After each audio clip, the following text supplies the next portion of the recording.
નમસ્કાર, આપ જોઈ રહ્યા છો જેકેએસ ન્યૂઝ ગુજરાતી। વાત કરીએ તો કાલિયા કુવા ગાંધીનગર એસટી બસ બંધ કરાતા હાલાકી મુસાફરોને પડી રહી છે। સમગ્ર વાત કરીએ તો કાલિયા કુવા ગાંધીનગર બસ છેલ્લા એક માસથી અગમ્ય કારણોસર પ્રાંતિજ ડેપો દ્વારા આ બસ બંધ કરાતા આ બસમાં મુસાફરી કરતા આંતરિયાળ ગામોના વિદ્યાર્થીઓ સહિત રોજિંદા મુસાફરોમાં નારાજગી જોવા મળી રહી છે। એકમાત્ર બસ એસટી નિગમ દ્વારા એકાએક બંધ કરી દેવાતા મુસાફરો તેમજ આ બસમાં વર્ષોથી મુસાફરી કરતા અને સરકારી પાસ ધરાવતા વિદ્યાર્થીઓમાં રોષ જોવા મળી રહ્યો છે। કાલિયા કુવાથી ગાંધીનગર જતી બસ વચ્ચે આવતા આંતરિયાળ ગામોમાંથી પસાર થતી આ બસમાં એસટી નિગમને ભરપૂર આવક થતી હોવા છતાં પણ આ બસ કયા કારણોસર બંધ કરવામાં આવી છે તે લોકોમાં ચર્ચાનો વિષય બન્યો છે। વિદ્યાર્થીઓને શિક્ષણલક્ષી આ બસ ખૂબ જ ઉપયોગી થતી હોય આ બસને ફરીથી રાબેતા મુજબ ચાલુ કરવા વિદ્યાર્થીઓ તેમજ રોજિંદા મુસાફરોને ગુજરાત વાલ્મીકી સંઘ દ્વારા 7 દિવસમાં બસ ચાલુ કરવામાં આવે તેવી માંગ સાથે માલપુર એસટી ડેપો ખાતે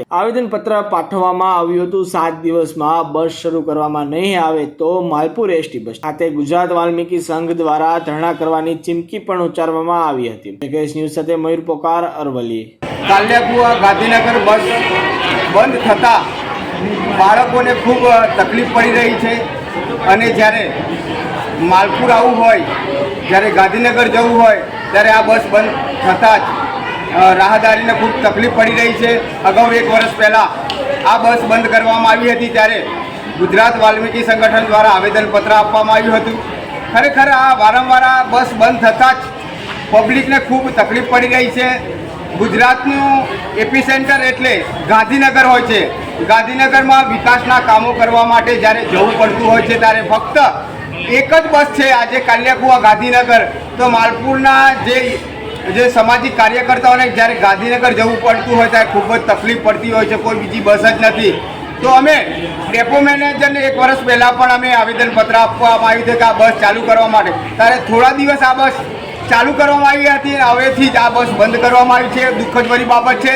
તો આવનાર સમયમાં માલપુરથી ગાંધીનગર 2 બસો ચાલુ કરવા માટે આવે અને જે આ જે કાલિયા કુવા ગાંધીનગર બસ હતી એ તાત્કાલિક તાબડતોબ ચાલુ કરવામાં આવે।